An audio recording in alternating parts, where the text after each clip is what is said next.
రక్షకుడైన యేసుక్రీస్తు వారి శ్రేష్టమైన నామములో చేరొచ్చి మీ అందరికీ కూడా వందనాలు తెలియజేస్తున్నాను.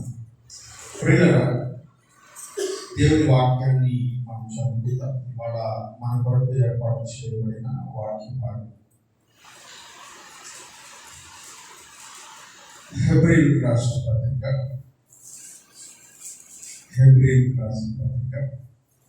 11వ అధ్యాయము 6వ వచనాన్ని మనం చదువుకుందాం. హెబ్రీయులకు రాసిన పత్రిక 11వ అధ్యాయము 6వ వచనం. విశ్వాసం లేకుండా దేవునికి ఇష్టడయ్యుట అసాధ్యము. ప్రార్థన కృపగల ప్రభువా, పరిశుద్ధుడా, జీవాధిపతి, మీకు వందనాలు. ఈ ఉదయ సమయంలో మీ పాద సన్నిధిలో మీ పక్షంగా నిలబడి మీ లేఖనాన్ని బోధించడానికి మీరు ఇచ్చిన ఈ సమయం కొరకై కృతజ్ఞతలు చెల్లిస్తూ ఉన్నాను. ప్రభువా, ఇక్కడ నిలబడి ఉన్నప్పుడు మీ మాటలు ప్రకటించినట్లు నన్ను స్వాధీనంలో ఉంచుకోండి.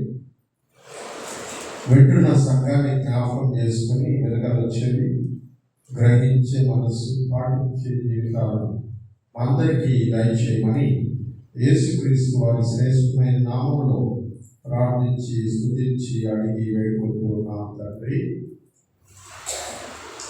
ప్రియులారా, పరిశుద్ధ గ్రంథంలో నుంచి మనం చదువుతున్న వాక్య భాగము హెబ్రీయులకు రాసిన పత్రిక 11వ అధ్యాయము 6వ వచనం. విశ్వాసం లేకుండా దేవునికి ఇష్టడై ఉంట అసాధ్యము అనే మాటని దేవుని గ్రంథంలో నుంచి మనం చదువుకున్నాం. ఈ సంవత్సరం పరిశుద్ధ గ్రంథంలో నుంచి మనం ధ్యానం చేస్తున్న వాక్య అంశం చెప్పండి. సంపూర్ణుల ఒకటకై సాగిపోవడం. మూలవాక్యము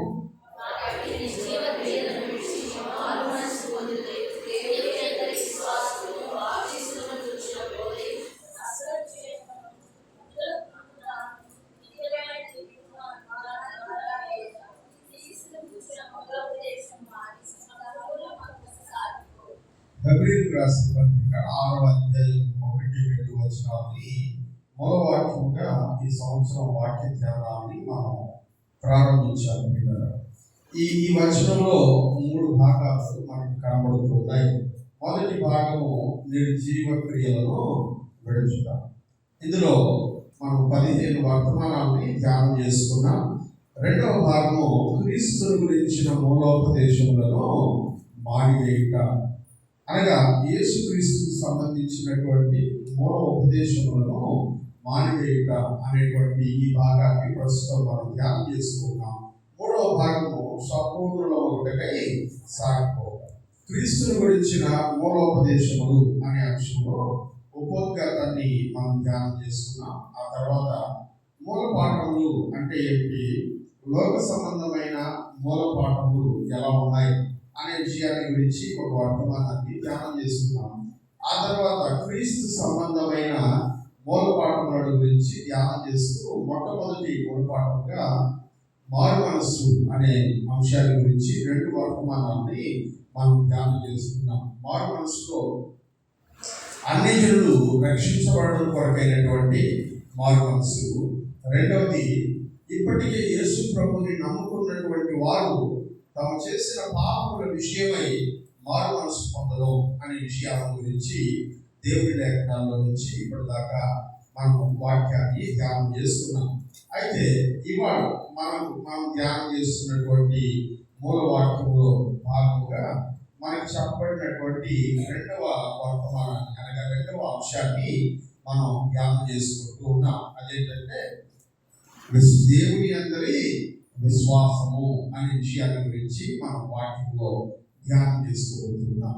విశ్వాసము అనబడినటువంటి ఈ అంశము చాలా సుదీర్ఘమైనటువంటి అంశము, సవివరణాత్మకంగా ధ్యానం చేయాల్సినటువంటి అంశం. ఎందుకంటే ఎవరికైనా సరే దేవుడిని నమ్ముతున్నాం అని చెప్పేటువంటి వారందరి విషయంలో కూడా ఈ విశ్వాసము అనేది చాలా ప్రాముఖ్యమైనటువంటి పాత్రను పోషిస్తుంది. కనుక ఈ విశ్వాసము అనేటువంటి పదం బైబిల్ గ్రంథంలో చాలా ఎక్కువ ఎక్కువ సార్లు వాడబడినటువంటి పదాలలో ఇది కూడా ఒకటి. యెహోవా అనే పదం ఎన్నిసార్లు వాడబడిందో ఇంచుమించు అన్నిసార్లు దానికి దగ్గరగా ఉపయోగించబడినటువంటి పదాలలో విశ్వాసము అనేటువంటి పదం కూడా చేర్చబడి ఉంది.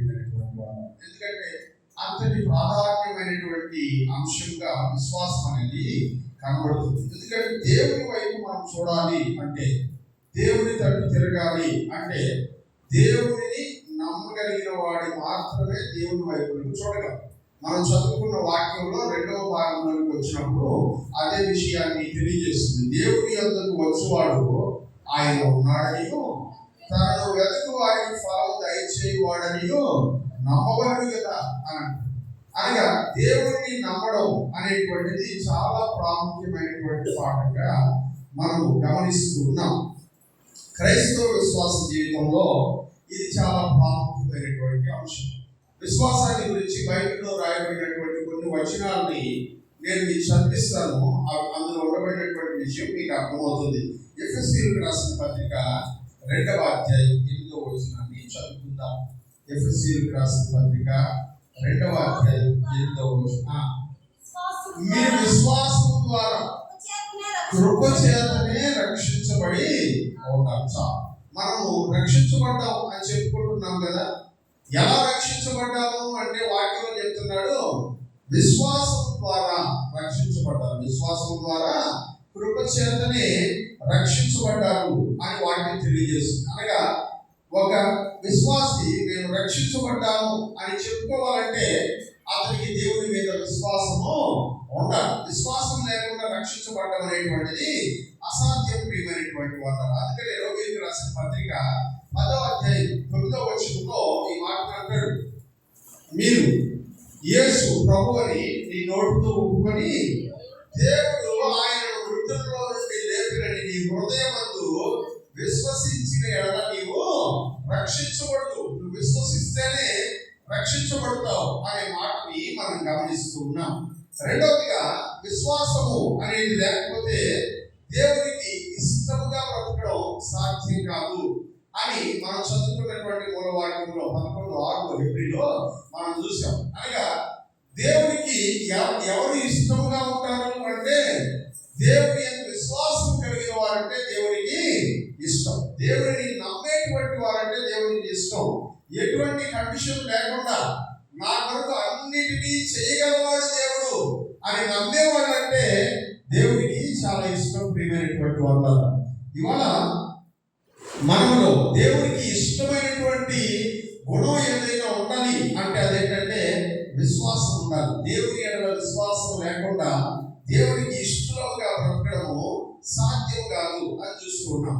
రోమీయులకు రాసిన పత్రిక 5వ అధ్యాయం, రోమీయులకు రాసిన పత్రిక 5వ అధ్యాయం 1-2 వచనాలు మనం గమనిద్దాం.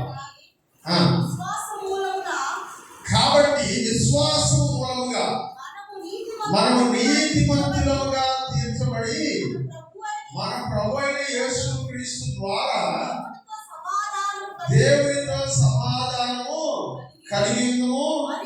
మరియు ఆయన ద్వారా మన విశ్వాసము వలన ఈ కృపయందు ప్రవేశము గలవారమై అందులో నిలిచి ఉండి దేవుని మహిమను గురించిన నిరీక్షణను బట్టి ఆమేన్. ప్రియమైనటువంటి వారు వాక్యంలో చెప్తూ ఉన్నాడు, విశ్వాసము ద్వారా మనం నీతిమంతులుగా తీర్చబడుతూ ఉన్నాము అని చెప్తున్నాడు. అందుకని అబ్రహాము గురించి వాక్య భాగంలో రాస్తూ ఆయన అంటాడు, అబ్రహాము దేవుని నమ్మెను, అది అతనికి నీతిగా ఎంచబడెను. అంటే అబ్రహాము నీతిమంతుడు ఎలా అయ్యాడు అంటే దేవుణ్ణి నమ్ముకోవడం వల్ల నీతిమంతుడు అయ్యాడు అని వాక్యంలో చదువుతూ ఉన్నాం. మన విశ్వాసము మనల్ని నీతిమంతులుగా చేస్తుంది అని గమనిస్తున్నాం. అంతేకాదు ప్రియులారా, మన విశ్వాసము దేవునితో సమాధానము కలిగజేస్తుంది అని ఈ వచనం ద్వారా మనం గమనిస్తూ ఉన్నాం.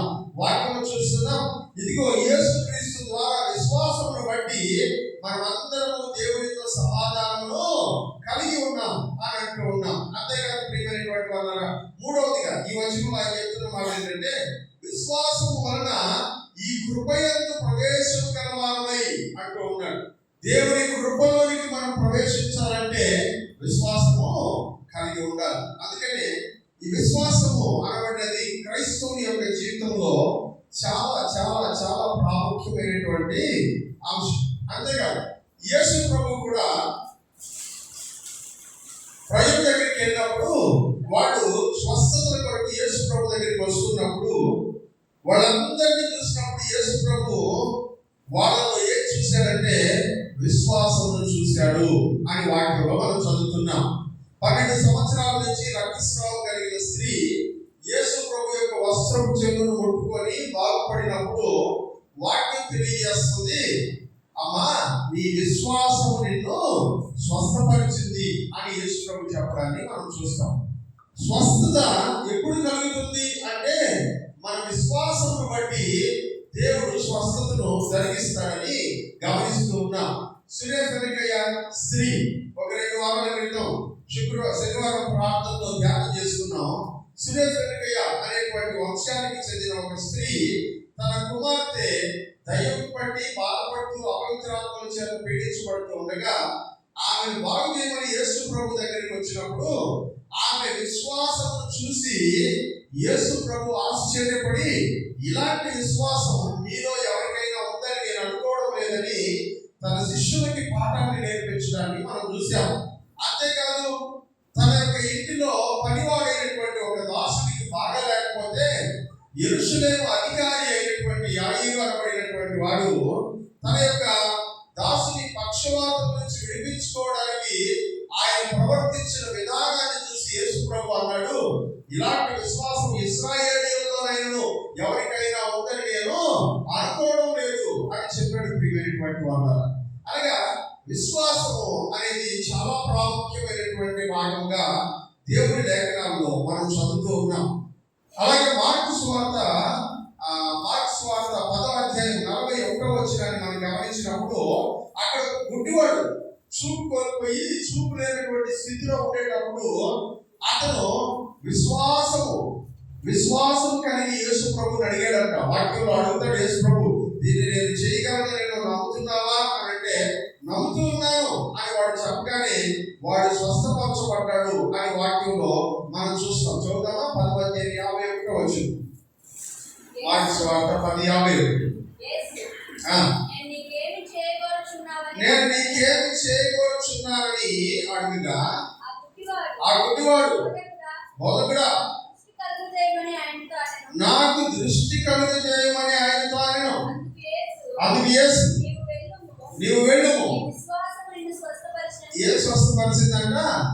నీ విశ్వాసం, నీకున్న నమ్మకమే నిన్ను బాగు చేస్తుంది, నువ్వు ఇక్కడి నుంచి వెళ్ళు అని గమనించినట్టుగా మనం చూస్తూ ఉన్నాం.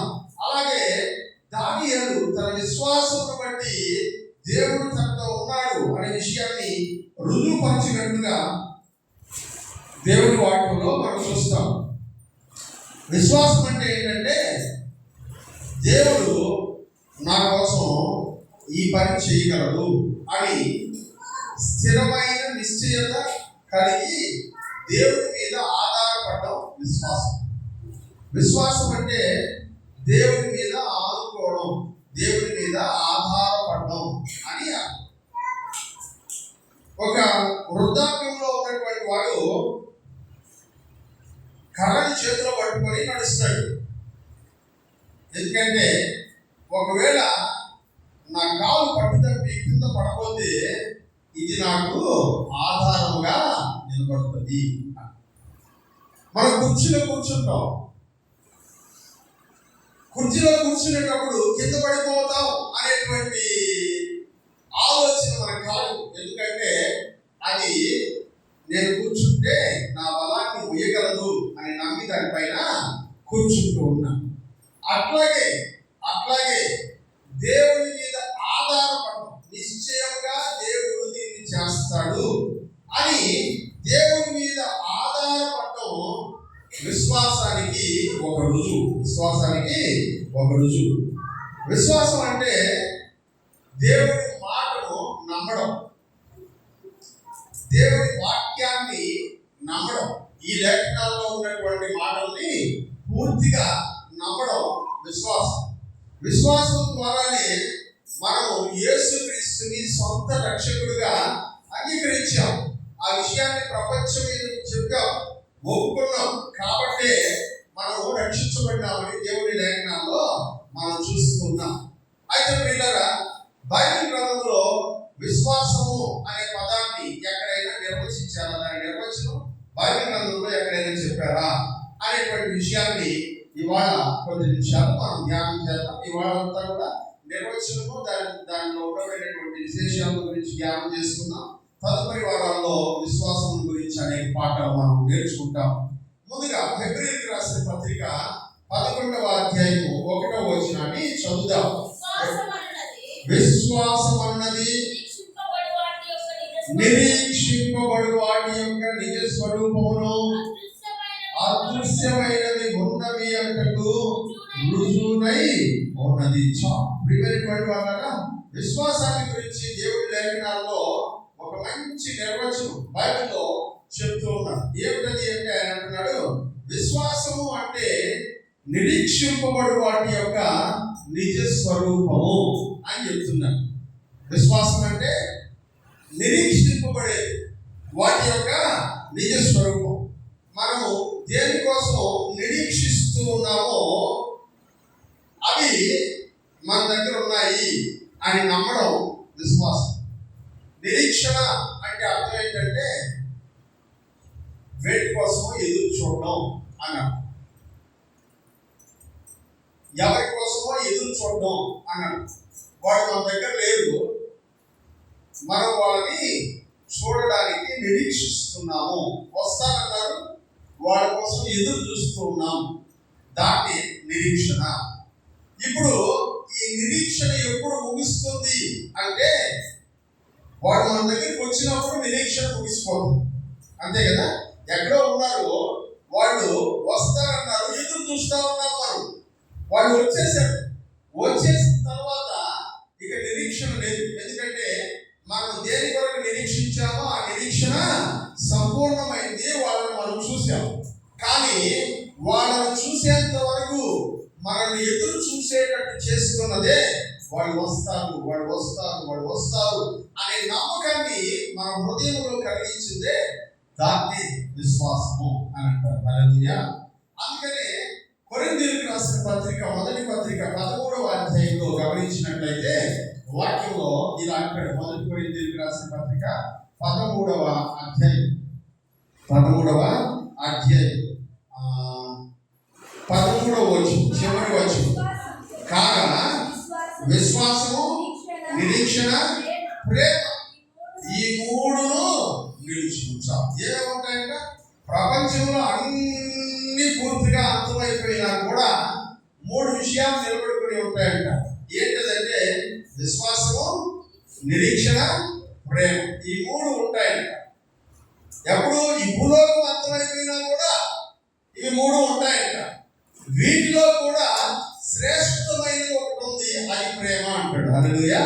ఆ 3లో కూడా శ్రేష్టమైనది ప్రేమ అయితే అన్నిటికంటే ప్రాముఖ్యమైన 3 అంశాలు ఉన్నాయి.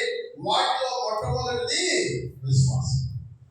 మన నిరీక్షణకు ఆధారం ఏంటి? మన నిరీక్షణను దేంతో ఎదురు చూస్తున్నాం? ఒక వ్యక్తి కొరకు అంటే విశ్వాసంతో ఎదురు చూస్తూ ఉన్నాం. యేసు ప్రభు కొరకు, ఆయన 2వ రాకడ కొరకు మనం ఎదురు చూస్తున్నాం, నిరీక్షిస్తూ ఉన్నాం. ఎందుకు నిరీక్షిస్తున్నామంటే ఆయన వస్తానన్నాడు, ఖచ్చితంగా వస్తాడు. ఆయన కోసం నేను ఎదురు చూస్తూ ఉన్నాను. మన నిరీక్షణకు ఆధారం ఏంటంటే విశ్వాసము. మన నిరీక్షణకు ఆధారం ఏంటంటే విశ్వాసము. అందుకనే దేవుడి లేఖనాలను మనం చదువుతున్నప్పుడు ఈ గ్రంథంలో 11వ అధ్యాయం హెబ్రీ పత్రికలో అంటాడు, నిరీక్షింపబడు వాటి యొక్క నిజ స్వరూపము విశ్వాసము. నిరీక్షింపబడు వాటి యొక్క నిజ స్వరూపము విశ్వాసం. మనం దేని కొరకైతే ఎదురు చూస్తున్నామో, ఎవరి కొరకైతే ఎదురు చూస్తున్నామో వాళ్ళు మన దగ్గరికి వస్తే, నేను చెప్పాను కదా వస్తారని, నా నమ్మకం నిజమైంది, వాళ్ళు వచ్చారు అని చెప్తాం.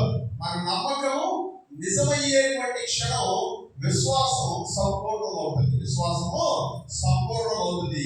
దీన్ని మనం జ్ఞాపకం పెట్టుకోవాలి. నిరీక్షించేటువంటి వాటి యొక్క నిజ రూపము విశ్వాసం.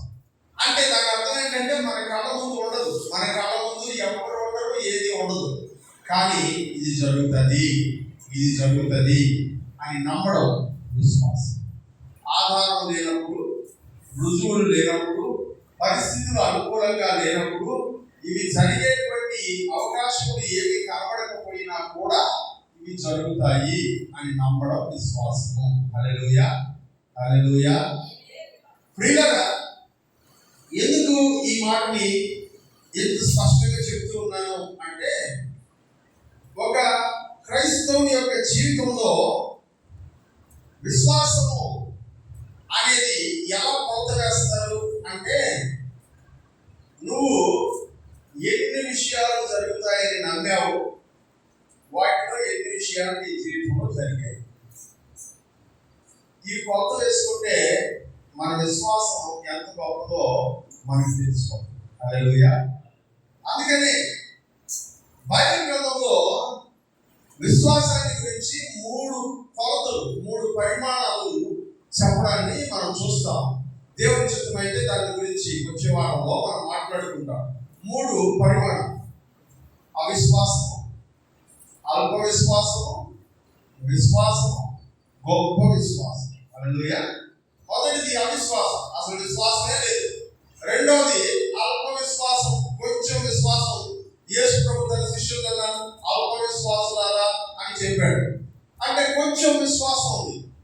రెండవది విశ్వాసం, తగినంత విశ్వాసం. మూడవది గొప్ప విశ్వాసం. యేసు ప్రభు ఈ 3 పదాలని వివరించాడు 2-3 ప్లేసెస్. కాబట్టి వాటి గురించి రాబోయేటువంటి వారాల్లో మనం నేర్చుకోబోతున్నాం. అయితే మనకు కనబడనివి ఉన్నాయి అనేటువంటి రుజువే విశ్వాసం. రెండవదిగా మనం గమనించినటువంటి మాట అదే. విశ్వాసం అంటే కనబడనివి, అదృశ్యమైనవి ఉన్నాయి అనడానికి రుజువే విశ్వాసం. నేను మీకు ఒక చిన్న స్టోరీ చెప్తాను. నేను స్టోరీలు ఎప్పుడు చెప్పను, ప్రతి ఉదాహరణ బైబిల్లో నుంచి తీసుకుంటాను నేను. ఇది ఒక దైవజనుడి జీవితంలో జరిగినటువంటి సంఘటన కాబట్టి చెప్తున్నాను. ఒక దైవజనుడు వారి సంఘంలో 5 మంది విశ్వాసులు అంట. ఎంతమంది విశ్వాసులు? 5 మంది విశ్వాసులతో కూడిన ఒక సంఘం. పెద్ద సంఘం కదా. 5 మంది విశ్వాసంతో కూడిన సంఘం. సంఘంలో 5 మంది పాస్టర్ గారు వెళ్ళి కూర్చొని ప్రతి ఆదివారం ప్రార్థన చేయడం, మధ్యలో వీరున్నప్పుడల్లా కలుసుకోవడం, ప్రార్థన చేయడం, పాటలు పాడడం, దేవుడు స్థుతించడం. ఒక చిన్న టెంట్, అంతే, చిన్న టెంట్. కూర్చోడానికి కుర్చీలు లేవు, పాస్టర్ గారు నిలబడడానికి టేబుల్ కూడా లేదు, పాస్టర్ గారు కూర్చోడానికి కుర్చీ ఉంటే 5 గంటలు కూర్చుంటారు, ప్రార్థన చేసుకుని వెళ్ళిపోతారు. చాలా మంది ఈ 5గురిని చూసి హేళన చేసేవాడు, ఎగతాళి చేసేవాడు. వాడు కూడా పాస్టర్ గారి దగ్గరికి వచ్చి, సార్ మన 5గురిని చూసి అందరూ ఎగతాళి చేస్తున్నారు, 5 మందిమేనా, కరగరా, ఇదేనా మన సంఘం అని చెప్తూ ఉన్నారు. ప్రియులారా, పాస్టర్ గారు దేవుని సన్నిధిలో ప్రార్థన చేస్తూ ఉంటాడు.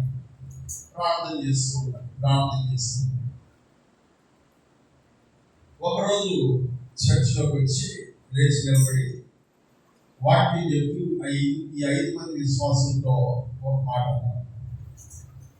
ఈ 5 మందిని దేవుడు 5 లక్షల మందిని చేయబోతున్నాడు. హల్లెలూయా. ఒకవేళ ఇప్పుడు మన చర్చిలో 80 మంది ఉన్నాం, లేకపోతే ఒక 50 మంది ఉన్నాం. ఈ 50 మందిని దేవుడు 50 లక్షల మందిని చేయబోతున్నాడు అని నేను ఇక్కడి నుంచి చెప్తే 99% మంది మా భాష అనుకునేస్తారు. మరీ ఎక్స్ట్రా చెప్తున్నాడు మా భాష మనసులో మాట్లాడుతున్నారు చాలా మంది ఉంటారు. ఆ భాషను కూడా వాళ్ళందరూ అట్లాగే ఆయన చెప్పాడంట, 10 సంవత్సరాలు మిమ్మల్ని 5 లక్షల మందిని దేవుడు చేయబోతున్నాడు అని విశ్వాసం అన్నారు పాస్టర్ గారు. 5 మంది 50 మంది అవుతామంటే అర్థం ఉందండి. 5 లక్షల మంది అవడం ఏంటండి అని అంటే దేవుడు చెప్పాడు జరుగుతుంది అన్నాడు. హల్లెలూయా. ఎవరు చెప్పారంట? దేవుడు చెప్పాడు జరుగుతుంది. మనం ప్రార్థన చేయాలి. 10 సంవత్సరాలు అలా గడిచిపోయింది. నేను ఈ ఊరికి వచ్చి 10 ఏళ్ళు అయిపోయింది. 10 సంవత్సరాలు అలా గడిచిపోయింది. మీరు నమ్ముతారో లేదో, 10 సంవత్సరాల తర్వాత ప్రపంచంలోనే పెద్ద చర్చ్ అయిపోయింది. హల్లెలూయా. ప్రపంచంలోనే పెద్ద చర్చి పాల్ యాంగిల్ షుగర్ సంఘం. ప్రపంచంలో ఇప్పటికే పెద్ద చర్చ్ ఏదంటే పాల్ యాంగిల్ షుగర్ సంఘం. పెద్ద స్టేడియంలో జరుగుతుంది వాళ్ళ ఆరాధన. హల్లెలూయా. ఆరాధనకు వచ్చేవాడు కార్లు పార్కింగ్ చేయడానికి 140 ఎకరాల స్థలాన్ని కొన్నారు. హల్లెలూయా. కార్లు పార్క్ చేయడానికి ఎంతమంది విశ్వాసులు? 5 మంది. 10 సంవత్సరాల విశ్వాసం 5 లక్షల మంది అయినా దేవునికి స్తోత్రం. హల్లెలూయా. నేను ఎందుకు ఈ మాట చెప్తున్నానంటే, విశ్వాసం అనేది పరిస్థితులు అనుకూలంగా ఉన్నప్పుడు నమ్మడం కాదు, పరిస్థితులు ప్రతికూలంగా ఉన్నప్పుడు నమ్మడమే విశ్వాసం. హల్లెలూయా. హల్లెలూయా. పరిస్థితులు అనుకూలంగా ఉండేటప్పుడు నమ్మాల్సిన అవసరం లేదు, జరుగుతుంది ఆటోమేటిక్గా. పరిస్థితులు ప్రతికూలంగా ఉండేటప్పుడే నువ్వు నమ్మితే నీ విశ్వాసం యొక్క పరిమాణం ఎంత అనేది తెలుసు. హల్లెలూయా. హల్లెలూయా. మనం ఈ మందిరానికి పునాది వేసేటప్పుడు మన దగ్గర ₹1 కూడా లేదు. హల్లెలూయా. ₹1 కూడా లేదు. మన చర్చ్ బ్యాంక్ బ్యాలెన్స్ 0. మన చర్చికి అసలు బ్యాంక్ అకౌంటే లేదు. కాబట్టి మనం దాని గురించి ఆలోచించాల్సిన అవసరం లేదు. ₹1 కూడా లేదు. ఎలా మనం దీన్ని స్టార్ట్ చేసామంటే విశ్వాసంతో. హల్లెలూయా. విశ్వాసంతో. మీరందరిలో చాలా మంది ఇది జరుగుతుందా, ఇది పెద్ద అవుతుందా, ఇది పూర్తి అవుతుందా లేదా, 7 రోజులు అయిపోయింది, ఇట్లాగే పెట్టుకుంటామేమో. కానీ పరిస్థితులు ప్రతికూలముగా ఉన్నప్పుడు దేవుడిని నమ్మితే దాని యొక్క నిజమైనటువంటి రూపాన్ని కొద్ది రోజుల తర్వాత మనం చూస్తాం. హల్లెలూయా. అదే విశ్వాసం. అదే విశ్వాసం. నీ జీవితంలో విశ్వాసం యొక్క పరిమాణం ఎంత అంటే, నువ్వు ఎన్నిటిని నమ్మావు, దేవుడు ఎన్ని నీ కళ్ళ ముందు వాటిని తీసుకొచ్చి పెట్టాడు, అదే విశ్వాసం యొక్క పరిమాణం. 5 మంది ఉండే సంఘము 5 లక్షల మంది విశ్వాసులుగా ఒక దైవజనుడు దేవుడి యొక్క తలంపును బట్టి ఇదిగో ఇది జరుగుతుంది, 5 లక్షల మంది అవుతారు ఈ చర్చిలో అని దేవుడు చెప్తే నమ్మి 10 ఏళ్ళు సేవ చేసిన విశ్వాసానికి ప్రతిఫలం 5 లక్షల మంది విశ్వాసం. హల్లెలూయా. ఇప్పటికి కూడా ప్రపంచంలో అదే పెద్ద చర్చ్. హల్లెలూయా. పాల్ యాంగిల్ షుగర్. నేను ఇది ఒక బుక్ లో చదివాను. పాల్ యాంగిల్ షుగర్ ఆయన సంఘ అభివృద్ధి ఎలా జరిగింది అని చర్చ్ గ్రోత్ అనేటువంటి ఒక లెసన్ లో భాగంగా ఒక బుక్ లో ఎప్పుడో బైబిల్ కాలేజ్ లో ఉన్నప్పుడు 30 సంవత్సరాల క్రితం నేను దాన్ని చదివాను. ప్రియమైనటువంటి వాళ్ళు, అప్పుడు ఆయన చర్చ్ లో విశ్వాసం యొక్క సంఖ్య 7 లక్షల మందో ఎంతమంది అనుకుంటానో. అప్పటికి ఆయన 15 సంవత్సరాలుగా సేవ చేస్తున్నాడు. ఆ 15 సంవత్సరాల కాలంలో 5 మంది విశ్వాసం 7 లక్షల మంది ఆ దేశం మొత్తంలో ఎంత గొప్ప సంఘంగా మార్చబడింది. ప్రపంచం అంతా చర్చ్ గ్రోత్ అంటే నాయకులందరూ ఆయన వైపు చూడడం మొదలు పెట్టారు. ఎలా మీ సంఘం ఎంత పెద్దదైంది, ఎలా మీ సంఘం ఎంత పెద్దదైంది, ఆయన జవాబు చెప్పడానికి పుస్తకంగా రాసేసాడు. హల్లెలూయా. అది విశ్వాసం. అది విశ్వాసం. మన జీవితంలో విశ్వాసం అంటే మన కళ్ళ ముందు లేనిది ఉన్నది అని నమ్మడం విశ్వాసం. జరగబోతున్నటువంటివి జరుగుతాయని జరగక ముందే నమ్మడం విశ్వాసం. జరుగుతూ ఉండేటప్పుడు నువ్వు నమ్మాల్సిన అవసరమే లేదు, ఎందుకంటే అవి జరుగుతున్నాయి. నువ్వు నమ్మినా నమ్మకపోయినా జరుగుతాయి. కానీ విశ్వాసం అంటే అది కాదు. ఎవరు చూడకముందే, ఎవరు దాని గురించి ఆలోచించకముందే ఇలాంటివి జరుగుతాయి అని నమ్మడం విశ్వాసం. పరిస్థితులు అనుకూలంగా లేనప్పుడు జరుగుతాయి అని నమ్మడం విశ్వాసం. ఏమి నీకు అనుకూలంగా కనబడకపోయినా సరే దేవుడు చెప్పాడు చేస్తాడు అని నమ్మడం విశ్వాసం. హల్లెలూయా. ఇలాంటి విశ్వాసం మీరు ఎంతమంది కలిగి ఉన్నారు? ఈ విషయాన్ని నేను మిమ్మల్ని అడుగుతాను. ప్రతి వారం కొద్ది వారాల పాటు ఈ విశ్వాసాన్ని గురించి మనం ధ్యానం చేసుకుంటాం. ప్రతి వారం ఇది మీ ఎదుట కనబడేటువంటి ఒక ప్రశ్న. మీ జీవితంలో ప్రతికూలమైన పరిస్థితులు ఉన్నప్పుడు ఇది జరుగుతుంది అని స్థిరంగా ఎన్ని విషయాలు నమ్మావో, ఎన్ని విషయాలు దేవుడు చేశాడు, ఎన్ని విషయాల్లో నువ్వు సందేహపడ్డావు, ఎన్ని విషయాలు నువ్వు సందేహపడ్డా కూడా దేవుడు చేశాడు. ఇది నీ విశ్వాసానికి కొలమానం, నీ విశ్వాసానికి కొలమానం. ఇప్పుడు వాక్యంలో 11 ఒకటి చదువుతా, ఎక్కడ ఆపారు అక్కడ చదవండి. వాటిని బట్టి పెద్దలు నీ సాక్ష్యం ఏంటో తెలుసా? నీ సాక్ష్యం ఏంటో తెలుసా? నేను ప్రభువుని నమ్ముకున్నాను, దేవుడు ఇవన్నీ నాకు చేశాడు. ప్రభులకి నాకు సాక్ష్యం చెప్పింది, ఇస్సాకు సాక్ష్యం చెప్పాడు, గోపం గారికి సాక్ష్యం చెప్పారు. ఏం చెప్పారు? ఇదిగో నేను ఇలాంటి స్థితిలో ఉన్నాను, నా పరిస్థితి ఇలా ఉంటుంది అనుకోలేదు. దేవుడు ఆయన నేను నమ్మాను, ఆయన నా ఇంత కార్యము జరిగించాడు. ఇది కదా విశ్వాసం. వాక్యం అదే చెప్తున్నాడు. నువ్వు ఎన్ని విషయాలు నమ్ముతావో దానిని బట్టే ప్రజలు సాక్ష్యం పొందారు, పెద్దలు సాక్ష్యము పొందారు అని వాక్యంలో మనం చదువుతాము. అంటే నువ్వు ఏ విషయాలు ఒక విశ్వాసిగా నీ విశ్వాస జీవితంలో గతంలో ఎన్ని విషయాల మీద నీకు నమ్మకం కలిగింది, ఆ నమ్మకంలో ఎన్ని నిజమయ్యాయి అనేది నీ విశ్వాసం యొక్క పరిమాణం కనుక వాక్యంలో చెప్తున్నాడు. దీనిని బట్టే నీ సాక్ష్యం స్థిరపరచబడుతుంది, దీన్ని బట్టే నీ సాక్ష్యం స్థిరపరచబడుతుంది.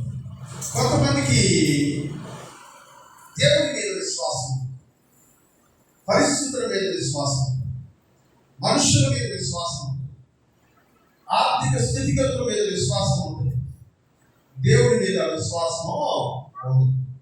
ఒకవేళ నువ్వు ఆ కోపంలో ఉన్నావేమో ఆలోచించు. ఎందుకంటే యేసు ప్రభువు అంటాడు, నమ్ముట నీ వల్ల అయితే నమ్మువానికి సమస్తము సాధ్యం. నమ్మడం నీ చేత అయితే, అంటే నమ్మడం చేతగాని వాళ్ళు ఉండాలట. హల్లెలూయా. దేవుణ్ణి నమ్మడం చేతగాని వాళ్ళు ఉండాలట. రాత్రి ప్రార్థనలో వాక్యం ధ్యానం చేసుకునేటప్పుడు ఒక చాంద్ర రోగం కలిగినటువంటి యవనస్తుడు ఒక ఆయన యేసు ప్రభు దగ్గరికి తీసుకొచ్చారు. యేసు ప్రభు వాళ్ళ నాన్నను చూసి అడిగాడు, ఇది నేను చేస్తానని నీకు నమ్మకం ఉందా అని అడిగాడు.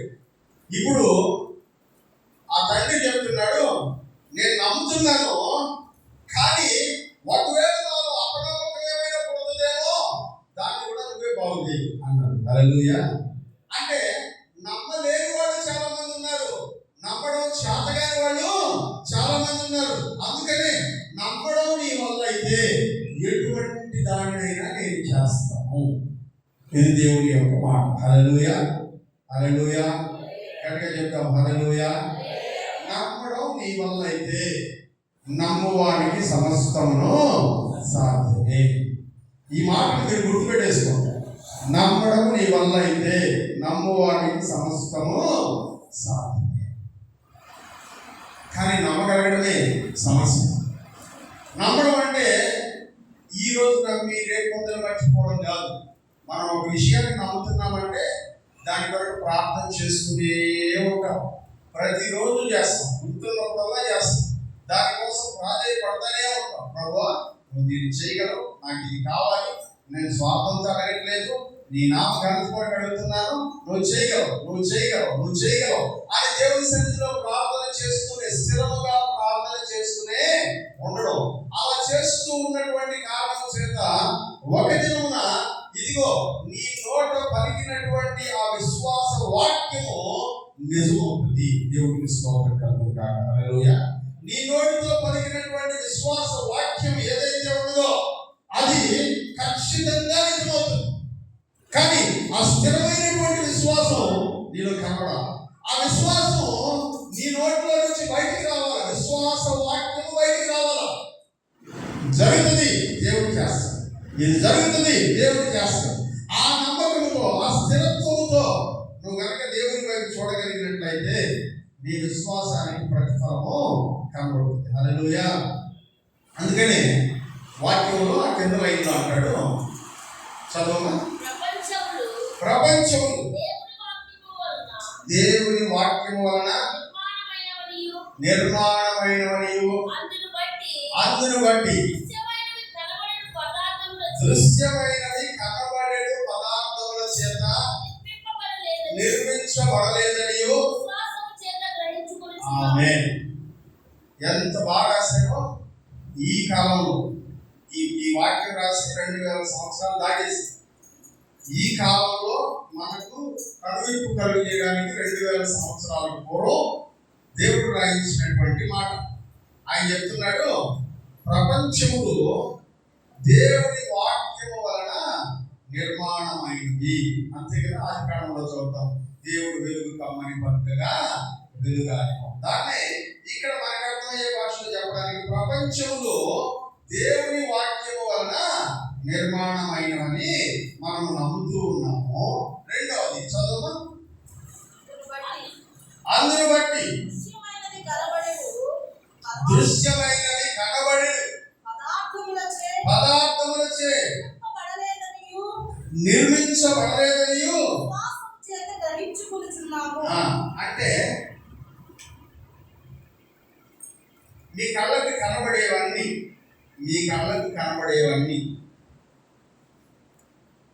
కళ్ళకి కనబడే పదార్థముల చేత తయారు కాలేదు. ఇప్పుడు మన ఇంజనీరింగ్ స్టూడెంట్స్కి, సైన్స్ స్టూడెంట్స్కి ఒక పరీక్ష.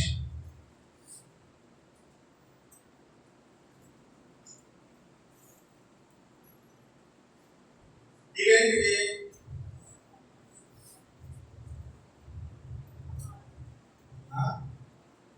నీళ్ళు కదా. ఈ నీళ్ళు ఎక్కడి నుంచి వచ్చింది? అంటే ఇవి ఇక నీళ్ళు ఎక్కడి నుంచి వచ్చింది? భూమిలో నుంచి వచ్చింది. నీళ్ళ యొక్క సాంకేతిక నామం ఏంటి?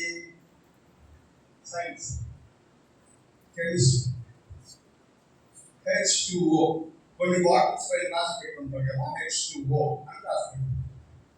అంటే 2 భాగాలు హైడ్రోజన్, ఒక భాగం ఆక్సిజన్ కలిస్తే ఏమైందంట, ఈ నీళ్ళు కనబడుతున్నాయి కదా, కనబడుతుంది.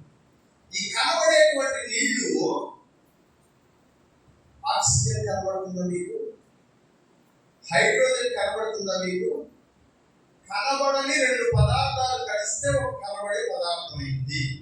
దృశ్యమైనవి కనబడిన పదార్థముల చేత నిర్మించబడలేదని తెలుసుకుంటున్నాము. హల్లెలూయా. నీ శరీరంలో ఏముందంట? ఐరన్ ఉంది. ఏముంది? ఐరన్ ఉంది. అందుకనే ప్రెగ్నెంట్ లేడీస్ అందరికీ ఫోలిక్ యాసిడ్ ఇస్తారు. ఫోలిక్ యాసిడ్ లో ఏముంటుందంట? ఐరన్ కంటెంట్ ఉంటుంది. ఇల్లు నీకు కనబడుతుందని శరీరంలో, కానీ ఉంది, అది ఏదో ఒక రూపంలో నిలబడుకున్నాం. అట్లాగే కాల్షియం, ఎముకల్లో కాల్షియం ఉంది. కాల్షియం నీకు కనబడుతుందా అంటే కనబడదు, కానీ కాల్షియం చేత నీ ఎముకలు తయారయ్యాయి. కనబడేటువంటి ఏ పదార్థమైనా సరే కనబడని పదార్థాల యొక్క కలయిక చేత నిర్మించబడ్డాయి. నువ్వు దేని నమ్ముతున్నావు తెలుసా? కనబడే వాటిని నమ్ముతున్నావు. కనబడనివి చాలా ఉన్నాయి, వాటిని నువ్వు నమ్మినా నమ్మకపోయినా అవి ఉన్నాయి. హల్లెలూయా. అలాగే నువ్వు కనబడేటువంటి వాటిని నమ్ముతున్నావు, కనబడనటువంటి దేవుడిని నమ్మడం లేదు.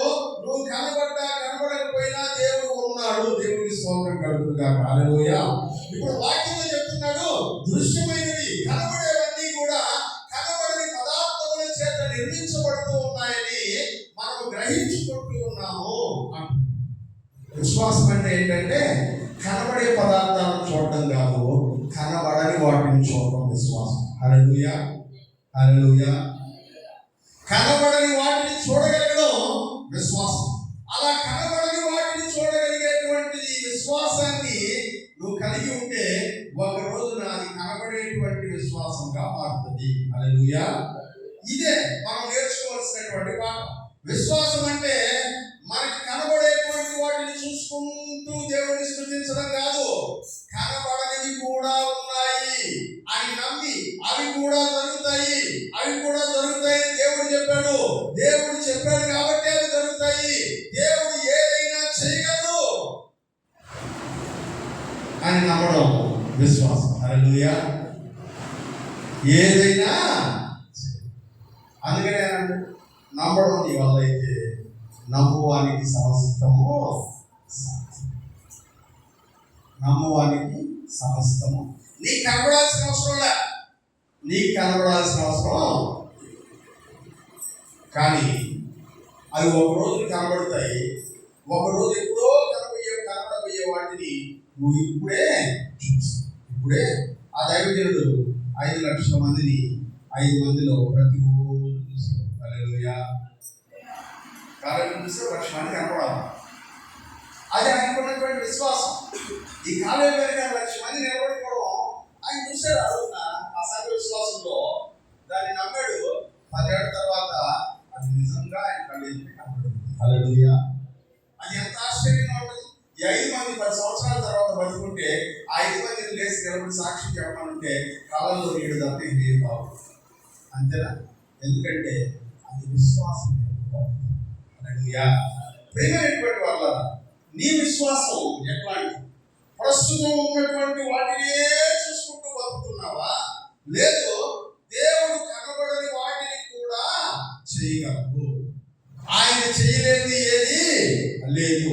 ఈ రోజు ట్రై చేయండి. దేవుడు నా శరీరంలో ఇదిగో ఈ వ్యాధి ఉంది, దీనిని నియంత్రించగల శక్తిమంతుడు దేవుడు. మీరు నమ్మండి. నమ్మినటువంటి వాడు ఎలా ఉంటారంటే దాన్ని ప్రతిరోజు దేవుని పాద సన్నిధిలో చేస్తూనే ఉంటారు ప్రార్థన. మీరు ప్రార్థన చేసి చూడండి, కొద్ది రోజుల తర్వాత కనబడకుండా మాయమైపోయేటువంటి రోగాన్ని మీరు చూస్తారు. హల్లెలూయా. హల్లెలూయా. ఏ రూపంలో అయినా కావచ్చు, దేవుడు దాన్ని మీ దగ్గర నుంచి నిర్మూలము చేస్తాడు, కనబడకుండా చేస్తాడు. ఎందుకంటే నువ్వు నమ్ముతూ ఉన్నావు. నమ్మువానికి సమస్తమును సాధ్యమే. ఎందుకంటే నువ్వు నమ్ముతున్నావు కాబట్టి దేవుడు నీ కొరకు గొప్ప కార్యములు చేయడానికి ప్రిపేర్ అయిపోతూ ఉన్నాడు. హల్లెలూయా. అందుకని దేవుని వాక్యంలో మనం ఇట్లే నేను తీరి చెప్పుకుంటా పోతే మీరు నమ్మరని దేవుడు ఏం చేశాడంటే ఫిబ్రవరి పత్రిక 11వ అధ్యాయం అంతా, ఫిబ్రవరి పత్రిక 11వ అధ్యాయం అంతా మీరు చదవడం మొదలెడితే విశ్వాస వీరుల గురించి రాశారు. హల్లెలూయా. ఎవరి గురించి రాశారంట? విశ్వాస వీరుల గురించి రాశారు. 18 మంది విశ్వాస వీరుల గురించి రాశారు. హేబెలు విశ్వాసము, హనోకు విశ్వాసము, నోవహు విశ్వాసము, అబ్రహాము విశ్వాసము, ఇస్సాకు విశ్వాసము, యాకోబు విశ్వాసము, శారా విశ్వాసము, యోసేపు విశ్వాసము, మోషే విశ్వాసము, యెహోషువ విశ్వాసము, రాహాబు విశ్వాసము, గిద్యోను విశ్వాసము, బారాకు విశ్వాసము, సంసోను విశ్వాసము, యెఫ్తా విశ్వాసము, దావీదు విశ్వాసము, సమూయేలు విశ్వాసము, ప్రవక్తల విశ్వాసము, ఇలా 18 మంది విశ్వాసాన్ని గురించి బైబిల్ గ్రంథంలో 11వ అధ్యాయంలో రాశాను. నేను మీకు ఒక ఛాలెంజ్ ఇస్తున్నాను. నెక్స్ట్ సండేకి ఫిబ్రవరి పత్రిక 11వ అధ్యాయం బట్టి కొట్టు చూపుతాను. ఫిబ్రవరి పత్రిక 11వ అధ్యాయం, దీనిలో ఒక 40 వచనాలు ఉన్నాయి. 40 వచనాలు. ఇది ఖండత చేసుకొచ్చి ఎవరు చెప్తారో సీరియస్గా తీసుకోండి. 40 వచనాలు ఖండత చేసుకొచ్చి చెప్పం. ఎందుకంటే ఇది మీ జీవితంలో మర్చిపోకూడనటువంటి అధ్యాయం. విశ్వాసం అంటే ఏంటో, విశ్వాసంగా ఎలా బ్రతకాలో ఈ 18 మందిని చూస్తే మనకు అర్థమైపోతుంది. ఈ 18 మంది గురించి వాక్యం చెప్పాలంటే నాకు ఒక 30 వారాలు టైం పడుతుంది. ఈ సంవత్సరం అంతా దీనిలోనే గడిచిపోతుందేమో అని భయం వేస్తుంది. విశ్వాసం అని అనుకున్నాను. అందుకని నేను ఏం చేయాలో నాకే అర్థం కావడం లేదు. ఈ విశ్వాస వీరుల యొక్క పట్టికలో ఒక్కొక్కరి గురించి చెప్పుకుంటూ వెళ్ళాలన్నా లేకపోతే క్లుప్తంగా ముగించాలన్నా నాకే అర్థం కావడం ఉన్నాను నేను. ప్రియమైనటువంటి వాళ్ళారా, వీళ్ళందరూ విశ్వాస వీరులైతే దేవుని వాక్యంలో వీళ్ళ గురించి ఏమని రాశారో ఒక మాటను మీకు చదివి వినిపిస్తాను. 11వ అధ్యాయం 39వ వచనం. వీరందరూ తమ విశ్వాసము ద్వారా ఇందాక మనం ఒక వచనం చదివాం. అదేంటో తెలుసా? విశ్వాసమును బట్టి పెద్దలందరూ సాక్ష్యమును పొందిరి. ఇప్పుడు చెప్తున్నారు వీరందరూ అనగా ఈ పెద్దలందరూ విశ్వాసము ద్వారా సాక్ష్యము పొందిన వారై, సాక్ష్యం పొందినా కూడా మనము లేకుండా వీళ్ళేం కావాలంట? హల్లెలూయా. వీళ్ళకి ఎప్పుడు సంపూర్ణత అంటే మనం పోయి వాళ్ళ పక్కన కూర్చున్నప్పుడే సంపూర్ణత. హల్లెలూయా. నేను అందుకే చెప్తున్నా, సంపూర్ణుల ఒకటై సాగిపోవాలంటే విశ్వాస వీరుల యొక్క సరసన మనం కూర్చుంటే అప్పుడు సంపూర్ణతలోనికి మనం ప్రవేశించినటువంటి వారంగా మార్చబడతాం. అందుకనే మనము లేకుండా సంపూర్ణులము కాకుండా నిమిత్తము దేవుడు మన కొరకు మరి శ్రేష్టమైన దానిని ముందుగా సిద్ధపరచను కనుక వీరు వాగ్దాన ఫలములను అనుభవించలేదు. వాగ్దాన ఫలమును ఈ పెద్దలందరూ అబ్రహాము లాంటి వాళ్ళందరూ ఇంకా అనుభవించలేదు. ఎందుకంటే మనం వాళ్ళతో పోయి చేరిన తర్వాత అందరికి కలిపి ఒకేసారి వాగ్దానాన్ని ఇస్తానన్నాడు దేవుడు. హల్లెలూయా. వాడు ముందుగా వెళ్ళి కూర్చున్నా కూడా విశ్వాసం చేత వాడు గొప్పవాడని సాక్ష్యం పొందినా కూడా మనము పోయి వాళ్ళతో చేరితే వాడు సంపూర్ణతను పొందుతారు. మనము కూడా వారి యొక్క వాగ్దాన ఫలమును మనము కూడా అనుభవిస్తాం. దేవునికి స్తోత్రం కలుగును గాక. హల్లెలూయా. అందుకనే ఈ విశ్వాసము అనేటువంటి ఈ అంశం చాలా లోతైనటువంటి అంశం. నువ్వు ఎంత విశ్వాసం కలిగి ఉన్నావు అనేది ఒకసారి ఆలోచించి ఆ 18 మందిని గురించి ఆలోచించి, నాకైతే ఆ 18 మందిని గురించి ఒక్కొక్క వారం ఒక్కొక్కరి గురించి చెప్పుకుంటూ వెళ్ళిపోవాలని ఉంది. కానీ సమయం ఉంటుందో లేదో నాకు తెలియదు పిల్లరా. కానీ నేనైతే ప్రయత్నం చేస్తాను. క్లుప్తంగానో లేకపోతే సంక్షిప్తంగానో ఏదో ఒక రీతిగా వారి విషయాలు మీకు తెలియపరచాలనేటువంటి ఆలోచన మాత్రం దేవుడు కలిగించాడు. ఏదో ఒక రకంగా దాని విషయం ముందుకు కొనసాగుదాం. అయితే 12వ అధ్యాయం, ఫిబ్రవరి పత్రిక 12వ అధ్యాయము 1-2 వచనాలు ఇలా ప్రారంభించబడుతూ ఉన్నాయి. వాళ్ళు ఎవరంట? మన ముందు ఉన్నటువంటి వాడు సాక్ష్యం పొందిన వాళ్ళు అని మనం చూస్తున్నాం. ఇప్పుడు ఎంత గొప్ప సాక్షి సమూహము వాళ్ళు ఎలా ఉన్నారంట? మేఘము కప్పేసినట్టుగా మనల్ని కప్పేశారంట. మేఘము వలె మనల్ని ఆవరించి ఉన్నందున మనము కూడా ప్రతి భారము సులువుగా చిక్కులు పెట్టేటువంటి పాపమును విడిచిపెట్టి, చూడండి 2 విషయాలు చెప్తున్నారు. ఒకటి, ప్రతి భారాన్ని వదులుకోవాలంటే విశ్వాసం అయినటువంటి వాడు. రెండవది, సులువుగా చిక్కులు పెట్టేటువంటి ప్రతి పాపమును విడిచిపెట్టాలంట విశ్వాసం అయినటువంటి వాడు. వాటికి చెప్తున్నారు, మనకంటే ముందు ఉన్నటువంటి ఆ పెద్దలందరూ భారాన్ని వదిలిపెట్టారు, సులువుగా చిక్కులు పెట్టే పాపాన్ని వదిలిపెట్టారు. సులువుగా చిక్కులు పెట్టే ప్రతి పాపమును విడిచిపెట్టి విశ్వాసమునకు కర్తయు. ఎవరంట? మన విశ్వాసానికి కర్త యేసు. విశ్వాసమును కొనసాగించేవాడు ఎవరంట? యేసు. మన విశ్వాసమునకు ఆయనే ఆధారం. మన విశ్వాసమును కంటిన్యూ చేసేటువంటి వాడు కూడా ఆయనే. ఆయన వైపు చూస్తూ మన ఎదుట ఉంచబడిన ఈ విశ్వాసము పరుగు పందెంలో ఓపికతో పరిగెత్తుతాము. యేసు ప్రభువుని గురించి విశ్వాసములకు కర్త ఆయనే, కొనసాగించేవాడు ఆయనే అన్నప్పుడు ఈ సాక్షి సమూహం అంతా మీ ముందు కనపడుతుంది. వాళ్ళని చూడండి. అలాగే విశ్వాసములకు కర్త అయిన యేసు ప్రభువుని చూడండి. మీరు కూడా వాళ్ళలాగా ఆ విశ్వాస పదంలో పరిగెడుతున్నారు. వాళ్ళు చూస్తే విశ్వాసంగా ఎలా బ్రతకాలో మీకు అర్థమవుతుంది అని చెప్తున్నారు. హల్లెలూయా. కాబట్టి విశ్వాసము అనేది కనబడని ఉన్నాయి అని చెప్పడానికి ఈ మనసులో ఎప్పుడైనా నాకు దేవుడు చేస్తాను అని అనిపించుతారు. ఇంకా దాన్ని పొందలేదా? ఎందుకు పొందలేదు తెలుసా? విశ్వాసం కుదురు తక్కువై అసలు లేకుండా పోయి, అందుకని మీరు పొందవలసిన వాటిని పొందకుండా వాక్యంలో చెప్పినట్టుగా భారాలు మోసుకుంటూ చిక్కులు పెట్టినటువంటి పాపంలో ఎరుకులు పోయి బయటికి రాలేక దేవుడు మీకు చెప్పినటువంటి వాగ్దానం స్వతంత్రించుకోలేకపోతూ ఉన్నారు. మనం వీళ్ళందరి గురించి ధ్యానం చేసేటువంటి సమయానికి విశ్వాసం అంటే ఏంటో పరిపూర్ణంగా నేర్చుకునేటువంటి ప్రయత్నం చేస్తామని నేను నమ్ముతూ ఉన్నాను. హల్లెలూయా. అందుకని విశ్వాసం లేకపోతే దేవునికి ఇష్టంగా ఉన్నాం. బైబిల్ అంతా ఎన్నిసార్లు చెప్పాడు, వీళ్ళందరి గురించి చాలాసార్లు దేవుడు చెప్పాడు. ఎవరి గురించి ఎక్కువ మాట్లాడతాం మనకి ఇష్టమైన వాళ్ళ గురించి ఎక్కువగా మాట్లాడతాం. దేవుడు కూడా మనల్ని గురించి మాట్లాడాలంటే మనం ఆయన ఇష్టమైనటువంటి వాళ్ళగా ఉండాలి. ఆయన ఇష్టమైనటువంటి వాళ్ళగా ఉండాలంటే విశ్వాసం కలిగి బ్రతకాలి. అలాంటి స్థిరమైనటువంటి విశ్వాసము మనమందరూ కలిగి ఉండడానికి రాబో దినముల్లో దేవుడు మనకి సహాయం దయచేయను గాక. తమలచని పిల్లలు ప్రార్థన చేస్తుంటారు.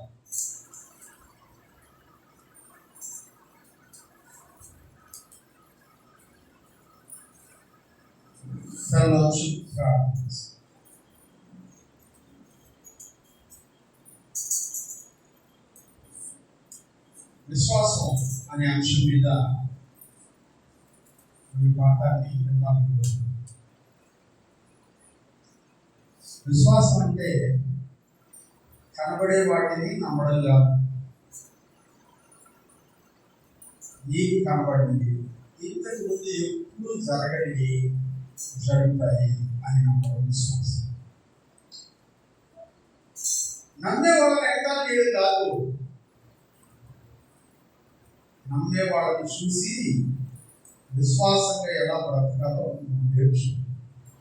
అందుకనే ఇంత గొప్ప సాక్షి సమూహము మన మధ్యలో ఉండగా ఎలా వాళ్ళు సాక్ష్యం పొందారంటే దేవుడిని నమ్మి సాధించి సాక్షులుగా నిలబడ్డారు.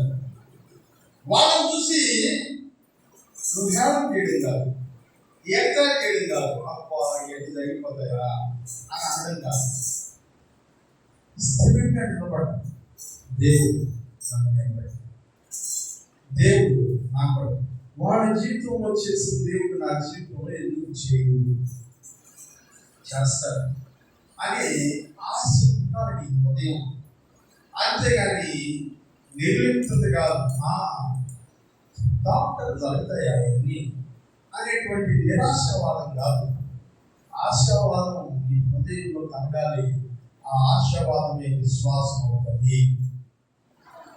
ఒకవేళ ఇప్పటిదాకా నీకు అట్లాంటి విశ్వాసం లేకపోతే నీ శరీరంలో, నీ జీవితంలో, నీ కుటుంబంలో ఎన్నో కార్యాలు జరగవలసి ఉండగా నీ అవిశ్వాసం వల్ల జరగలేదని గుర్తుపెట్టుకో.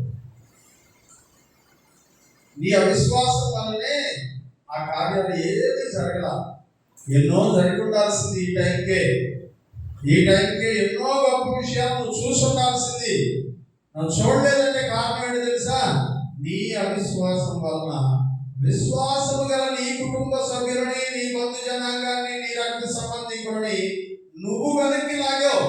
లేకపోతే వాళ్ళ జీవితాల్లో కూడా చాలా అద్భుతాలు ఇప్పటికే చూసుకునేవాళ్ళు. నీ నిరాశవాదం చేత, నీ నిర్లిప్తమైన మాటల చేత, నీ చేతగాని మాటల చేత విశ్వాసులను కూడా వెనక్కి లాగేటువంటి ప్రయత్నం చేసావు. అందుకనే నీ జీవితంలో అద్భుతాలు నువ్వు చూడలేదు. ఎందుకు చూడలేవంటే అవిశ్వాసం. దేవుడు అంటాడు, నమ్ముట నీ వల్ల అయితే నమ్మవానికి అన్నీ జరుగుతాయి. నమ్మితే జరుగుతాయి. నమ్మి ఆయన వైపు చూసి ఆయన మాట విని ఆయన వైపు నడిచినట్లయితే యెహోవాకు అసాధ్యమైనది ఏదైనా ఉందా అని ఆయన అడుగుతాడు కదా. అట్లాగే అడుగుతాడు.